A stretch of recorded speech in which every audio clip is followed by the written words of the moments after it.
পাহাড়ি অঞ্চলে আমরা মশ দিয়ে কিভাবে সুশি বানানোর শীট তৈরি করি আজ আপনাদের সেটাই দেখাবো।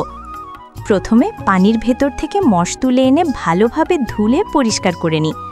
এরপর মশ গোল আকারে পাঁপড়ের মতো করে রোদে শুকাতে দিই। ঠিকমতো শুকিয়ে এলে চুলায় হালকা করে ছেঁকে নিলে তৈরি হয়ে যায় মশের সুশি শীট। এবার এই শীটের ওপর পাতলা করে স্টিকি রাইস ছড়িয়ে দিই। তার উপর কিছু মাংসের টুকরা ও সবজি সাজিয়ে রোল করে কেটে নিলেই তৈরি হয়ে যাবে সুস্বাদু মশ সুশি। শুধু সুশি নয়, আরও একটি আইটেম তৈরি করা যায়। কিছু হাড়সহ মাংস ম্যারিনেট করে বারবিকিউয়ের মতো পুড়িয়ে নিয়ে সেই মাংস মশের শীটের উপর সাজিয়ে গার্নিশ করলেই তৈরি হবে আরেকটি লোভনীয় পদ।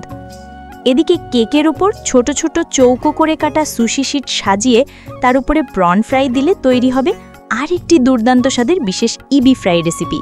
ভিডিওটি ভালো লাগলে অবশ্যই চ্যানেলটি সাবস্ক্রাইব করে পাশে থাকবেন।